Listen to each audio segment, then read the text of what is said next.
Hi there, welcome to the podcast of Wednesday's Child.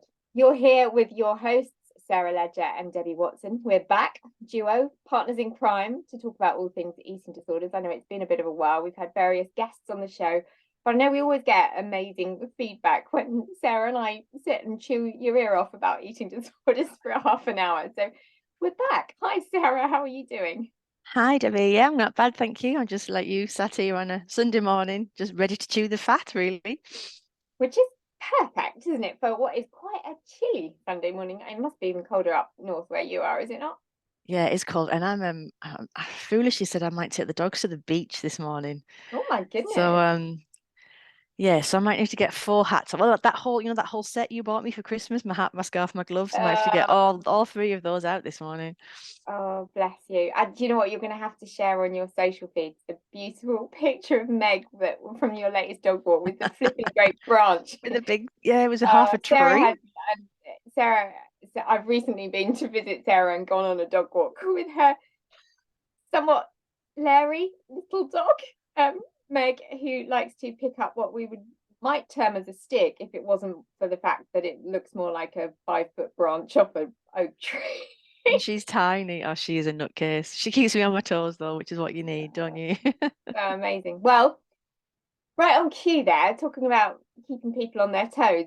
I'm going to talk today about the theme of keeping you on your toes with moving on, moving forward, stopping procrastinating, being focused on recovery. And I think this is somewhat important in a conversation coming off the back of Eating Disorders Awareness Week. And I know sometimes you and I have done lives during the week itself or issued a podcast just ahead of it. We decided not to do that this year. We did a fair bit of conversation over social media and had some events that people could participate in. But this time we're doing a podcast episode just out of the back of Eating Disorders Awareness. And I think what for me feels really important is that we come out of a week of 7 days of awareness thinking, okay, so I may have learned something, I may have listened to some stories and case studies, some narrative during that period, I may have heard the latest statistics, I may have heard lots more news coverage during those 7 days about the eating disorder world than I might normally do. What do I do with that information? How do I take that forward in my own life? And how do I make sure that anything perhaps negative or triggering that I've heard in that period doesn't hold me back or keep me stuck, but instead says, this time next year in Eating Disorder Awareness Week of 2024, I absolutely do not desire to be in that place. So I think if in the aftermath of Eating Disorder Awareness Week, if we could use this episode to talk about from our lived experience, what are the things that we began to find as the catalysts for change? What did we need to do? Who did we need to surround ourselves with? What did we need to have conversations about? How did we take ourselves forward? I don't know about you, Sarah, but I feel that's a really important place to be after 7 days of talking about what can sometimes feel like hard listening around the theme. I think you've hit on the first big thing there is that sense of who you now talk to or who you talk with. Um, I think Eating Disorder Week is a really important week, and it's important that we raise awareness, but it also can act as that kind of like hyper focused scenario where you can surround yourself with everything that you can possibly read and do and just participate in, but from a distance participate in. When I'm saying that, we've all been there where we've read every single book in the world but still aren't engaging in any behaviors in order to change Yeah. our eating disorder behaviors. So I think a really positive step after this week, now we've listened and we've learned, is to now do the opposite to listen and start to talk. So, and often when I speak to folks, and I know you said this quite often, Debbie, which is why you create the groups that you create with Wednesday's Child, is that folks often assume that that person you talk to has to be a therapist. And Mm. it's like, I'll start once I've got a therapist. I just need a therapist to help me unlock this. You actually just need to start talking about it. Um, and that's not just like standing in the middle of the street and shouting, Please, I've over got here, come and anorexia. listen to me. Hey, but unless that'll help, I mean, we all know that I used to do some crazy things with shouting things out loud. So yeah, I Oh think the my God, first if in thing. the next week I see loads of people strolling up and down Oxford Street wearing like those A-frame boards saying, please talk to me about my eating disorder. No, I don't think Hey, that's quite that's a what you good meant. thing. No, but no, just sit this morning or whenever you listen to this, the afternoon, nighttime, and just think who, just pick two folks, three folks that you could engage in a conversation with, but it's going to be a productive conversation. It's not going to be a wallowing conversation. Yeah. And that absolutely could be anything. It could be a friend who you've never talked about your eating disorder to and you don't really want to, but they're someone who is really arty and really creative. And you're just thinking, do you know what? I think it could be really helpful for me to sit with you once a week and spend an hour with a paintbrush in my hand. And if you don't mind, I'd love to come and do that with you. Or someone that you know has a dog and you don't have a dog and they go on a dog walk and you say, I'd like to come on a walk and just not be so isolated in my home. It's just really small things of bringing tools and people into our lives that start to trigger the change. And I know that can sometimes be a bit scary for many, many reasons. But one of the reasons I know that some people do find it scary is because the person you're speaking to will immediately they'll try and solve it, Yes. because that's kind of what human beings do, don't we? We go into solve mode. Whereas, it's very rare that people around us, that we have people around us who are truly empathic in terms of like really know how to deal with that kind of conversation. I used to talk to my old dog, and I know like that sounds really stupid, but we would sit on an evening and I would just talk everything all Oh, Sarah, I don't know gone if you through. put your volume. You were, Oh, sorry, did I go a bit wobbly? oh, you went slightly silent, but go on, go back to your conversation about your dog. Yeah, I used to talk to my old dog. I used to sit on an evening, just the two of us, and I'd get out all of the anxieties and stresses and strains of the day. And he was never going to judge me, and he was never going to try and give me a solution. But it was just kind of having him sat next to me talking at Lenny. It was out. It was out in the open. It wasn't trapped in my head. And therefore, if it wasn't trapped in my head, it meant that the eating disorder voice couldn't manipulate it into something that it wanted. It was out. It was finished with. The day was over. And then I could go to bed. And then the next day, as soon as my feet landed on the floor, it was back into recovery mode. And that's why for some people journaling works, isn't it? If you Yeah. don't have that person to talk to, actually kind of to articulate it to it in the verbal sense, either because there is a person, a being, an animal, whatever it might be there, for some people just picking up a pen and creatively expressing. And like, I just mentioned art, didn't I? For some people, journaling, the thought of words just might not work for them, but painting a picture or sketching something in a little notepad. I mean, I don't know. I'd love to hear from anybody who's not so much a words person, but do you have a notebook that every day you can sketch a picture or something, doodle that kind of expresses the emotions of the day and helps you move forward? And you've picked up on another really good thing there, is picking the thing that works for you. Yeah.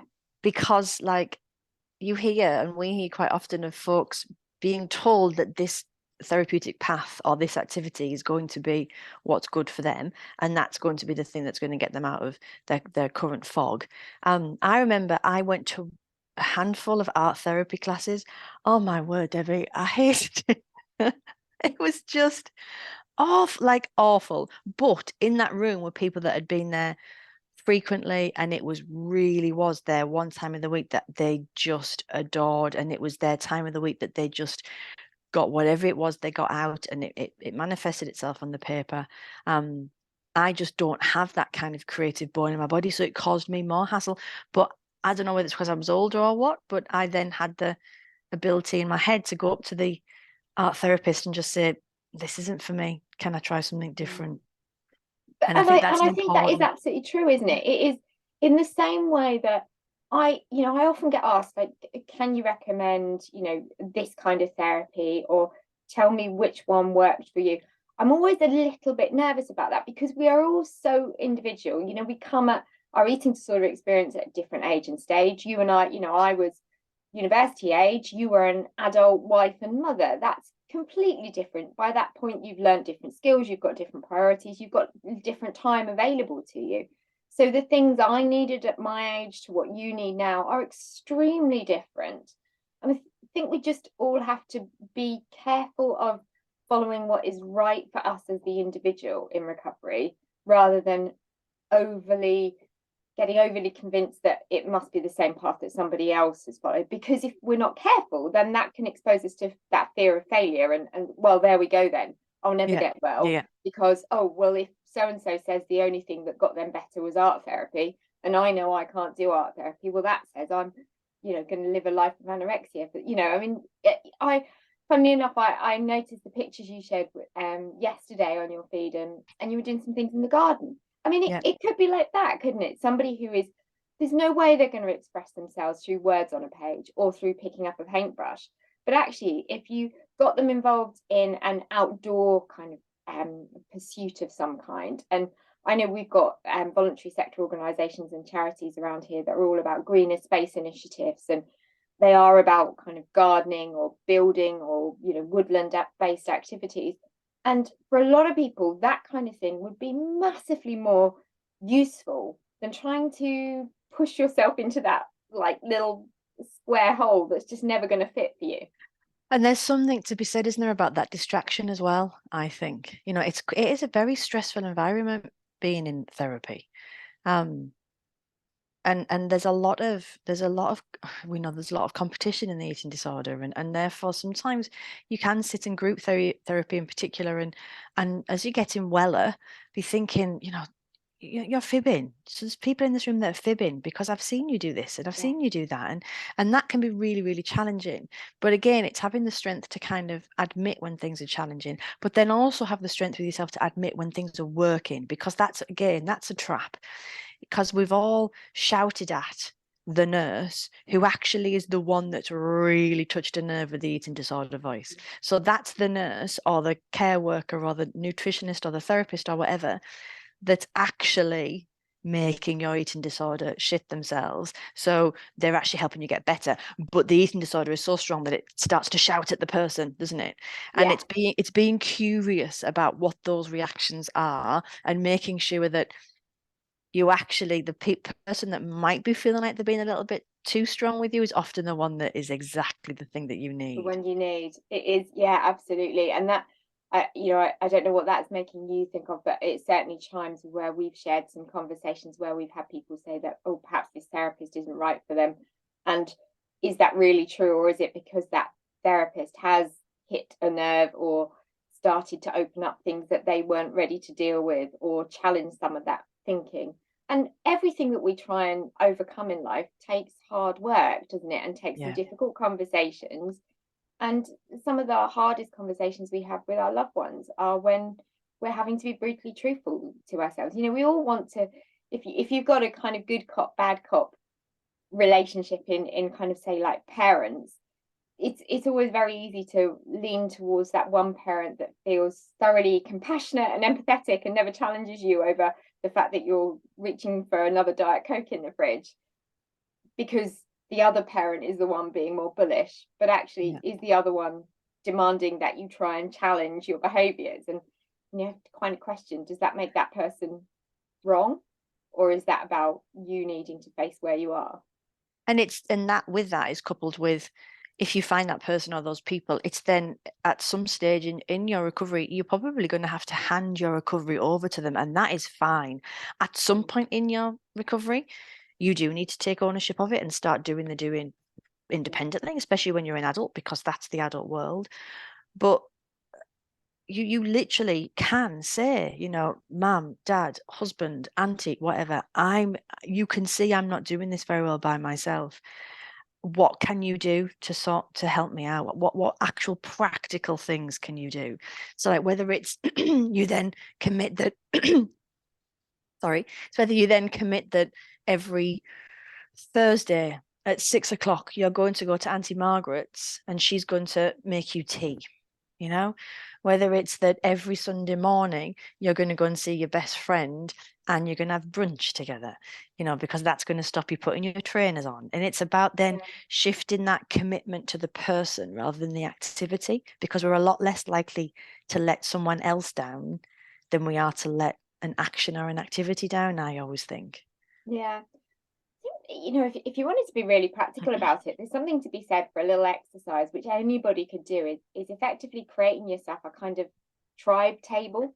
And I'm not a massive lover of spreadsheets, but it, just like you said, kind of how can each person that in any way contribute to one little kind of, step along the ladder of recovery there.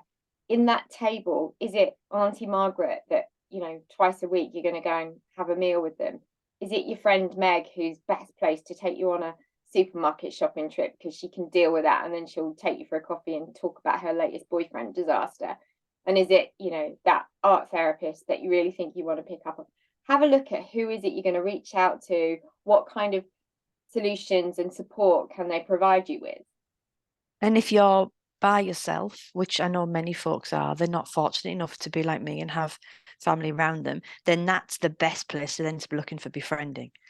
But especially looking for befriending when you're at a stage where you're ready to have those productive, proactive conversations. So that then it is about every time you chat with your befriender, it's then about what's been the greatest achievement this week and where your mind's at and what have you, rather than befriending is there to support each other. It's not therapy. Yeah. Is there anything that you look back on now? So if we go back to points where you were maybe on the cusp of thinking, you know what, I really, just like we just talked about there, you've just seen Eating Disorders Week. I don't know if you were very cognizant of it at the time that you were poorly, but kind of you've witnessed it come and go, you've heard a little conversation about it, and you were kind of, oh, is this my time? Shall I push forward for recovery? Can you think of some of the key things that happen to help you just shove on and make it start to come together? I'm not saying that it made it easy and that it all happened overnight, but can you think of any of those things that were pertinent? I think for me, it was like a couple of really key decisions on behavior shifts to get going. I've spoken before that I'm not a great planner, but so I just made a really conscious effort to have a couple of key behavior shifts that I wanted to crack straight away. And we speak about those as being those hinge behaviors that if you crack that one behavior, it actually has a knock-on effect to 3, 4, 5. So I walked into day service and grabbed hold of my occupational therapist and just said, enough's enough. And she was like, hallelujah, let's go, But again, I was fortunate enough that I was in a service where I could do that. I know that's certainly not the case at the moment. But it was just looking at a couple of those key ones. So I've said it a million times. It was ditching my weigh scales, and it was stopping weighing bread. And I know that's like, especially the weighing bread on, people go, really? Like, that's such a tiny little behavior, but that was so crucial, because I soon realized that like weighing bread is utterly ridiculous. Like, utterly ridiculous. And if you're listening to that and you think that's me being harsh and that's you're now in a mood with me, I actually don't care, because weighing bread is it comes in slices in a packet for a reason. And it comes in slices in a packet so that you take 2 slices out and you make a sandwich. It was, for me, it was cracking that one behavior and realizing quite quickly that was a ridiculous behavior. So weighing lettuce therefore was a ridiculous behavior, and weighing grapes. And then we then started going into weighing cornflakes and rice, and then the bigger food started just like kind of knock on from there. It took ages, don't get me wrong. It wasn't a quick and easy thing, but finding those key hinge behaviors to start off with for me was a big deal. And I think, as you say, you do one and then the next one becomes a little bit easier to overcome, and before you know it, you've changed 10 of those behaviors. And that might be, moving on from your bullshit bowls or your teaspoon cutlery, or not taking your Tupperware out when you go, or whatever, but it collectively, they're the ones that have broken down those habits. Sorry, I'm just sorry for interrupting, Debbie. I'm just chuckling. I've got to share. I was in the kitchen, and Amy had gone shopping for a friend, and a friend had obviously picked off some like diet cakes from in the supermarket and put them in the kitchen. And I went in the kitchen and I shouted at the top of my voice, "Who's put bullshit food in my?" And Amy, I could hear Amy chuckling from upstairs, and she came running down. And she was like, "Oh, oops." But it was so quick. It was just quite funny. But that's that thing, like soon the behavior shifts into the complete opposite. Yeah, and it's I mean, you've sort of apologized there, haven't you, for anybody that you might have offended by talking about, it is bullshit to be weighing your bread. But actually, it very soon into like full recovery, you look back at those behaviors, so many of those behaviors, and think, what's that all about? What did that achieve me? How much happier did that make me feel? And I think, as much as you and I often talk about, the behaviors and the things that we need to change, I'm one for always, and I wish I'd done more of this, because I think it would have helped me keep. I had periods where I fell back a lot, so where anything got difficult, I slipped again, and then had to keep moving forward again, and slipping back and moving forward, slipping back and moving forward. I think that's very, very tiring, and hence obviously my eating disorder was, started much younger, and then therefore became much more protracted. But I think slipping back, moving forward, becomes not only exhausting for you as the individual and makes you feel a bigger sense of hopelessness, but also it becomes ever more draining for the people that were part of your tribe and supporting you, because there is a point at where they think, oh, come on, Debbie, we've been there before, haven't we? And here we go again, Yeah. Debbie, and oh, isn't this what we've seen? And so what you don't want to be doing is losing the support and understanding, and just that kind of rallying, cheerleading impact that it has to have those people alongside you, however small that is, and whether that's just a GP and a therapist, or whether it's your mum, your sister, or your daughter, whoever that is.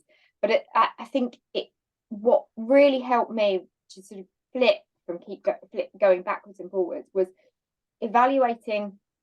And evaluating maybe a bit of a grandiose term, but once I had made those changes, and I had a day where I didn't do these behaviors, or I changed this for a week, or I did this instead of this for a week, journaling or making some reference to my emotions and the impact, the positive impact of having done that for 7 days. So knowing that by giving up purging, I then felt physically so much better. I wasn't so confined to the house. My eyes felt brighter. I slept so much better. All those things, when you can then write down the positives, it's like everything in life, where's the trade-off with whatever we choose to do that we either enjoy or that we choose as a harm? What's the trade-off in that? So for me, it really was helpful to reflect on where I made these changes that were often really destructive to myself and to relationships. When I made that change, how did that feel for 7 days? And don't get me wrong, there were times when I just thought, that was shit. Yeah. That was my eating disorder's voice being really, really noisy. But I did learn to see what the benefits were. I learned that I could sit and watch a film without kind of wanting to just get up and go. I could sleep right the way through for 7 hours and not, wake up staring at the ceiling crying. I could stop crying. That was another big thing. And I could recognize the warmth of relationships coming back at me. My niece genuinely wanting to come and have a kiss and a cuddle with me, because I seemed like a happier auntie, not this brittle, cold woman that arrived in 6 jumpers and said she wanted to go after 20 minutes. These are the changes I had to do, and I had to write them down to reflect upon. And I don't like living in the rearview mirror, but I think reflection in the moment, if that makes sense, in the short term reflections are very, very helpful to keep you pushing forward. And it's really important to find those, to do that reflection in the moment, and then find them again at a later stage. So I was tidying out a cupboard the other day, and I stumbled across a bright purple and a black journal. And as soon as I clocked them, I was like, oh, I know what you are. And they were the two things that I used in 2018. And I had to flick through, and it was just fascinating, absolutely fascinating. And that's where then, when you're talking about looking back on things and thinking about what you did, and judging them like I just have done as ridiculous, but judging them as ridiculous, but from a sense of compassion. I don't judge myself back then. I read those books and I didn't think, oh, you stupid girl, you horrible person, what did you do? I look back and I was just like, oh wow, look what you did. Like, look how scary and dark life was, and look what you did. And there was a real sense of like achievement and pride and gratitude. and vulnerability, in the sense of, anyone that's on this journey, the definition of vulnerability is you show up to something not knowing what the outcome's going to be, but you keep going anyway. And that's an incredibly strong place to be. And that's exactly what eating disorder recovery is. You show up every single day not having a clue what this outcome's going to be, because you've never lived potentially in a eating disorder free life before, if you became ill very, very young. But then once you find that outcome and then you look back at those books that you've written in, you get such an overwhelming sense of pride. I had a health review recently, and on the phone, the lady says to me, she said, I hope you're really proud of yourself. And I was like, oh, you brush it off, don't you? Because we're British. We go, oh, yeah, it's fine. But then actually an hour later, I was like, actually, do you know what? Yeah, I should be. And anyone You listening to should. this in recovery, we all should be, because this is really tricky. It's really hard. And we battle it every day, and it's fabulous. Yeah, do you know, so funny that that's exactly what your doctor had said to you, because I did an interview, and big plug for BBC Sounds if anybody wants to take a listen. But so on BBC Radio Suffolk, which is my local county radio, I had a sofa chat with Sarah Lilly on BBC Radio Suffolk. So that would have been 3 o'clock on Friday afternoon. And as we were getting towards the end of the interview, she said to me, you must be really proud of yourself with everything you've achieved, via kind of creating Wednesday's Child and having a professional life. And I think she was sort of reflecting the fact that it would be easy to go through such a severe and enduring illness and to not amount to much or achieve anything. But a bit like you, when someone says that sentence, you must be really proud of yourself, it was a kind of sort of almost a paralysis in my voice box. I just didn't know how to respond to that, because actually, yes, it makes sense that you should be incredibly proud, because bloody hell, it's a hell of a thing to overcome. But we don't celebrate ourselves for it, do we? We don't say, Jesus Christ, I've been through a hell of a journey there.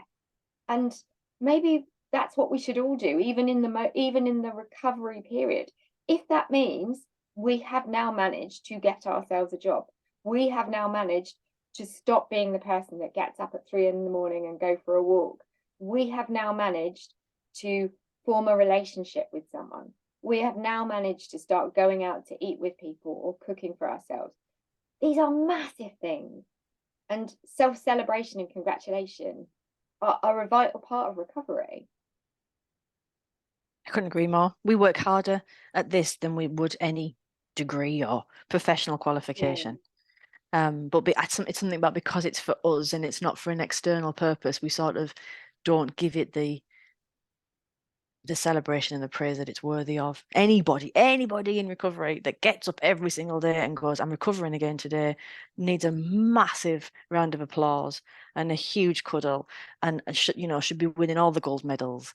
Because if you can recover yourself like that, then there's nothing, you can do anything you want after that.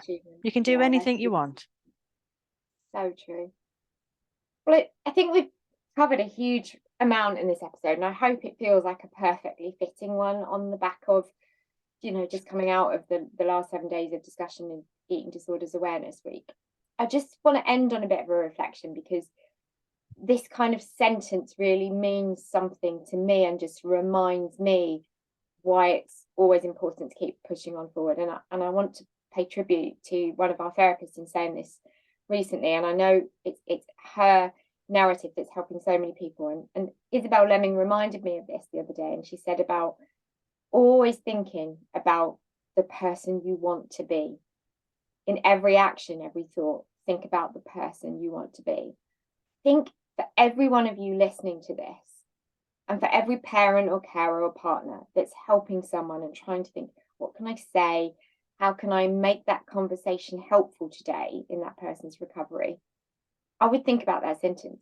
Help them or help yourself think about the person you want to be. Because I cannot believe there is a single one of you out there that wants to stay living in what we know to be the complete hell, purgatory, whatever else you want to call it, of being in the paralysis of an eating disorder. So think about, in every moment of every day, is it that you want to just be a cheerier, friendlier, happier colleague, friend? Is it that you want to be capable of being a homeowner and being able to go and get a rescue dog from a kennel somewhere in the next 12 months? Is it that you want a loving sexual relationship that you have not yet had in your adult life? What is it that you so want to be that perhaps and potentially your eating disorder is preventing you from being in the now? I think that's a really important thing to consider. And I hope on that note that gives you something to take away and a bit of thinking time for this Sunday. I wish you all well. I wish you continued recovery. Don't forget that, as ever, we always really, really welcome your messages and your stories. And every time Sarah and I come to record a podcast, the first thing we're saying is what's in the mailbox.